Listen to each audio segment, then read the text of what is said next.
तभी ये कमाल का प्रोग्राम था। और इसके अंदर ना ना कोई नेता था, ना कोई अभिनेता था, ना कोई संत था, ना कोई समाज सेवी था। सब एक जैसे थे। कोई चीफ गेस्ट नहीं। नहीं, चीफ गेस्ट इसमें था, चीफ गेस्ट इसमें था, लेकिन बड़ा कमाल का था। क्योंकि इसके अंदर 5 सरहदजादों को हमने न्योता दिया था कि आप हमारे मेन हैं। हम आपको देखने और आपको सुनने आने वाले लोगों को आपसे मिलवाना चाहते हैं। और इन 5 में जो कमाल के लोग थे, सबसे पहले मैंने ये प्रोग्राम की प्लानिंग की थी राणा कन्नौरी साहब से फ़ोन पर कि मैं ऐसा ऐसा करना चाहता हूँ। तो उन्होंने कहा था कि क्यों करना चाहते हो? मैंने कहा वेला हूँ। तो उन्होंने कहा था कि नहीं, सच बताओ क्यों करना चाहते हो? मैंने कहा कि जी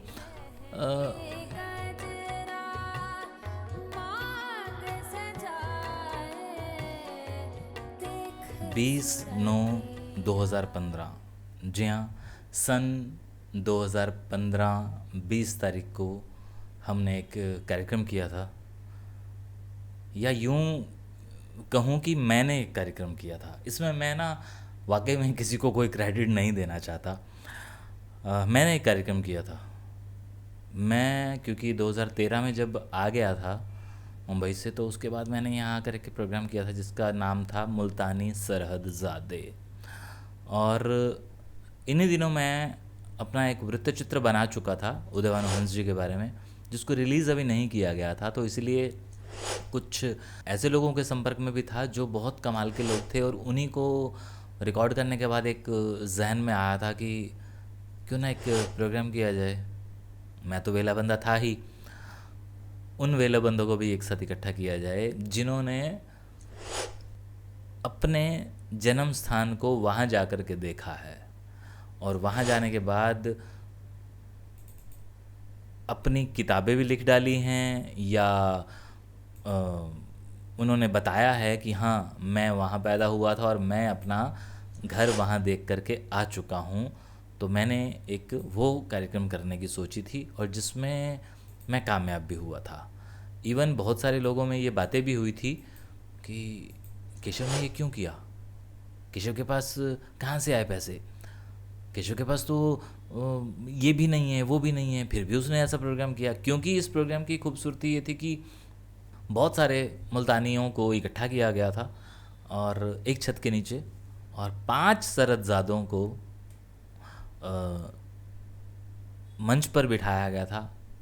उनकी यात्रा को उनकी ज़बानी सुनने के लिए, सुनवाने के लिए। और ये प्रोग्राम इतना खूबसूरत था कि इसके चर्चे आज तक होते हैं। इसलिए मैं आज मजबूर हो रहा हूँ कि मैं इस पर बात करूँ कि भाई, लोग अगर ये मुझसे पूछते हैं कि केशव भाई, देखिए अब बाहर के लोग पूछे ना, मुझे कुरुक्षेत्र के लोग ज़रूर पूछते हैं, क्योंकि कुरुक्षेत्र के लोग ही इसमें ज़्यादा थे। बाहर से आए हुए भी लोग थे, ऐसी बात नहीं है, लेकिन कुरुक्षेत्र के लोग जो ज़्यादा थे वो अक्सर पूछते हैं कि यार दोबारा कब करोगे। तो मैं कहता हूँ कि यार मैं ही क्यों करूँ, आप लोग करो, आप लोग भी कुछ करो। एनीवे, तभी ये कमाल का प्रोग्राम था। और इसके अंदर ना ना कोई नेता था, ना कोई अभिनेता था, ना कोई संत था, ना कोई समाज सेवी था। सब एक जैसे थे। कोई चीफ गेस्ट नहीं। नहीं, चीफ गेस्ट इसमें था, चीफ गेस्ट इसमें था, लेकिन बड़ा कमाल का था। क्योंकि इसके अंदर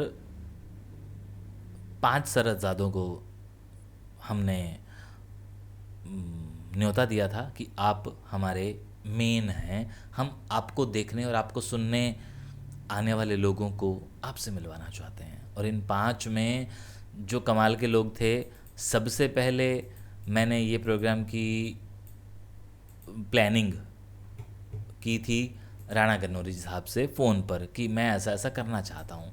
तो उन्होंने कहा था कि क्यों करना चाहते हो? मैंने कहा वेला हूँ। तो उन्होंने कहा था कि नहीं, सच बताओ क्यों करना चाहते हो? मैंने कहा कि जी इकट्ठा होने का एक बहाना चाहिए। हम लोग इकट्ठे ही नहीं होते हैं, और दूसरी बात ये अपनी ज़बान में होगा प्रोग्राम। तो वो बड़े खुश हुए थे। तो उन्होंने कहा कि ठीक है, तो कौन कर रहा है? तो मैंने कहा कि मतलब कौन कर रहा है मतलब? उन्होंने कहा कि मतलब इसके ऊपर इन्वेस्ट कौन कर रहा है, कौन इसका खर्चा उठा रहा है। मैंने कहा जी अभी मैंने किसी से बात नहीं की, लेकिन मुझे नहीं लगता कि इसको कोई करेगा, और इसको कोई क्यों करेगा, तो इसको मैं ही करूँगा। तो उन्होंने कहा कि तुम्हारे पास पैसे हैं? मैंने कहा जो भी टूटे फूटे हैं मैं कर दूंगा। कहते हैं नहीं, फिर अगर करना है तो अच्छे से करो। मैंने कहा जी मेरे पास जिन लोगों को मैं बुला रहा हूँ वो सारे जब जब जब ऐसे ऐसे प्रोग्रामों में जाते हैं तो वहाँ उन्हें एक लिफाफा दिया जाता है इज्जत से, मैं वो लिफाफा नहीं दे सकता। तो उन्होंने कहा कि ठीक है, उन लोगों से बात करो कि अगर वो नहीं लेते तो उन्हें बुलाओ। मैंने कहा कि मुझे लगता है कि वो नहीं लेंगे, उसमें से आप भी हो। तो वो मुस्कुराए कि नहीं ठीक है, मैं कुछ नहीं कह रहा, ना ही मुझे चाहिए, मैं आ जाऊंगा। तो मैंने कहा कि ठीक है। तो उन्होंने मुझसे पूछा कि दूसरे कौन है, तो मैंने कहा कि चांद साहब। उन्होंने कहा कि हाँ वो भी कुछ नहीं मांगेंगे। और मैंने कहा जी मदान साहब। तो कहते हैं कि हाँ वो भी कुछ नहीं मांगेंगे, पूछो। मैंने कहा जी मैंने बाद में पूछ लूँगा, आप मुझे और सुनिए। तो कहते हैं बताओ। मैंने कहा जी त्रिखा साहब। तो कहते हैं कि वो कोई मुल्तान से हैं। मैंने कहा बात ये नहीं है कि वो मुल्तान से हैं, बात ये है कि वो भी अपना घर देख के आ चुके हैं। कहते हैं कि हाँ वो भी तुमसे कुछ नहीं कहेंगे, वो कहेंगे कि हाँ तुम करो। तो कहते हैं और। मैंने कहा जी और मुझे और कोई याद नहीं आ रहा है ऐसे। तो कहते कि ठीक है। मैंने कहा हाँ मेरे पिताजी। कहते वो तो होके नहीं आए। कहते हैं कि कोई बात नहीं, बहुत हैं इतने, और ये सब वो हैं जिन्होंने अपनी किताबें लिखी हैं। तो कहते हैं कि ठीक है तुम करो, और इसको अच्छे से करो क्योंकि तुम्हारा ये पहला है। मैंने कहा नहीं मेरा पहला नहीं है, मेरा मुल्तानी पहला है। तो कहते हैं कि ठीक है। फ़ोन कट गया, फिर उनका फ़ोन आया कि केशव एक सुझाव है। मैंने कहा जी बोलो। कहते कि ना मैं इन सब में उम्र से बड़ा हूँ। मैंने कहा हाँ मुझे पता है। तो कहते कि बात ऐसी है बेटा, जब भी मैं जिस भी प्रोग्राम में जाता हूँ ना तो सारे लोग ना मेरे पैर छूते हैं क्योंकि मैं बड़ा हूँ। मैंने कहा जी बिल्कुल, और छूने भी चाहिए। बोलते वो ठीक है, लेकिन मैं चाहता हूँ कि इस कार्यक्रम में तुम किसी ऐसे बंदे को भी बुलाओ जिसके मैं पैर छूऊं। मैंने कहा ठीक है जी मैं कोशिश करूँगा। कहते कि और उससे ही फिर हम लोग चीफ गेस्ट बनाएंगे, क्योंकि मैं उन्हें बता चुका था कि मैं किसी नेता या संत को या किसी भी बंदे को ऐसा चीफ गेस्ट नहीं बनाना चाहता, क्योंकि इसके अंदर ना तो किसी का कंट्रीब्यूशन है, ना ही मैं रखना चाह रहा हूँ, और ना ही मैं किसी को बेवजह तवज्जो देना चाहता हूँ, क्योंकि ये कार्यक्रम आप लोगों का है। तो कहते कि बड़ी अच्छी बात है, तुम एक काम करो, वो बंदा ढूंढो। तो मैंने फिर बंदा ढूंढा। अब वो शख्स कौन था? वो शख्स था हमारे ही शहर का एक बुज़ुर्ग, जिसका मैं ऑलरेडी एक इंटरव्यू आप लोगों को दिखा चुका हूँ, संगरूरिया साहब। ये संगरूरिया साहब वैसे तो नागपाल हैं, लेकिन शहर में इन्हें कोई नहीं जानता कि ये नागपाल हैं, और ये संगरूर से हैं इसीलिए संगरूरिया है, ये सारे लोग जानते हैं। लेकिन इंटरव्यू में मैं जान चुका था कि ये संगरूर से नहीं हैं, ये मुल्तान से आए थे। मुझे अक्सर घूमते फिरते दिखाई दिया करते थे इस उम्र में भी। तो मैंने इन्हें एक दिन घर पे जाके पकड़ा और इन्हें समझाया कि आप आएँ, और ये बड़े खुश हुए थे जब मैंने इन्हें कहा कि हमारे कार्यक्रम का नाम है मुल्तानी सरहदज़ादे। हालांकि इन्हें मुल्तानी ज़बान नहीं आती थी, लेकिन बाकी सबको आती थी। तो हमने ये कार्यक्रम रखा था, और इसी कार्यक्रम में हमारे शहर की जो